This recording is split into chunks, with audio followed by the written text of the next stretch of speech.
See on Nikon D800 ja see ei ole tavaline D800.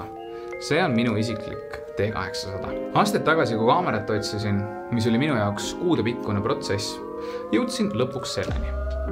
Suur pidude ja tänavapildistaja pole ma kunagi olnud ja kõrge megapiksliga niinimetatud stuudiokaamera oli just see, mida tööks vajasin. Interiör, toode, inimene või mis iganes sinna kaamera ette jäi, ärkas ellu.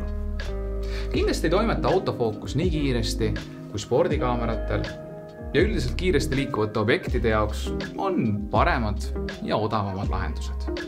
Tehniline mambo-jumbo ka, aga see, mille Nikoni sensor pildile lisas, oli ja on lihtsalt fantastiline.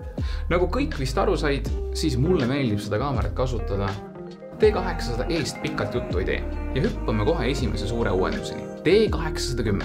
Vaatasin mõned ülevaated, paar pilti ning sain aru, et on väike uuendus, aga mitte midagi sellist, mis paneks neeru müüma. Ajas veel edasi hüpates tulid esimesed infotükid D850-st.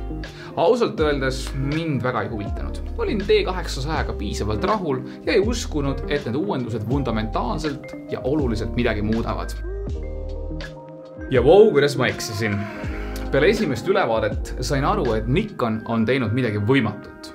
Portreekaamera, millel on pea 46 megapikslit, sama autofookus, mis D5-l, suudab tallaga pildistada 9 kaadrit sekundis, liikuv ekraan ja niinimetatud vaikne pildistamine. Ootasime sobivat hetke, sest produtsendiga olime esimest korda elus samal meelel. Kutsude, beebide ja võsa pildistamine ei ole sellele kaamerale piisav väljakutse. Üritused aga on. Nii jäigi kaamera ette pigem tume, paekiviseintega õllefännide klubi, kui ka läikiv, hele ja kaunid inimesi täis meigiklubi. Seda kõike muidugi tegi produtsent. Mina käisin Löwenruu pargis parte pildistamas. Ja ma tean. Selle sensori poolt püütav detail ja niinimetatud dünaamika on hullumeelsed. Nii varjust kui kõrgest otsast saab kerge vaevaga detaili kätte ja pildid on piisavalt suured, et kaubamaja külg täis kleepida ning meetri kauguselt imetleda.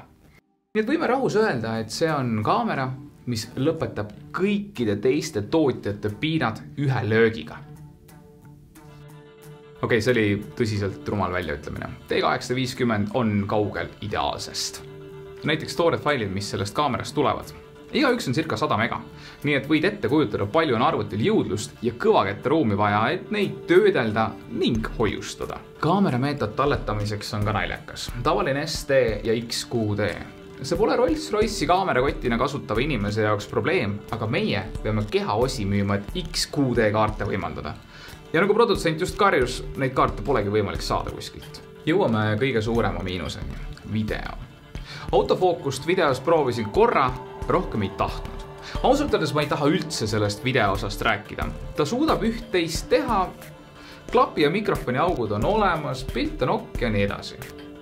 Mina isiklikult aga ei suuda õigustada suurt, kallist kaamerakere, mis ei ole suurepärane videosalvestaja. Foto ja videomaailm käivad käsikäes ning piirid muutuvad ainult hägusemaks. Produtsent teatas mulle, et selle kaamera kõige suurem viga on hoopis see, et objektiivid käivad valepidi ette. Aga kes on selle kaamera sihtrühm? See seade on inimesele, kes soovib parimat peegelkaamerat, eeldades, et ei pildista sõjakollet ja video pole täna, homme ega 3 aasta pärast primaarne. Ära unusta subscribe'ida. Kui meeldib, mulgustab pöidla pilti ja muidugi hinnavõrdluse leiad hinnavaatlusest. Tarbi targalt. Aitäh!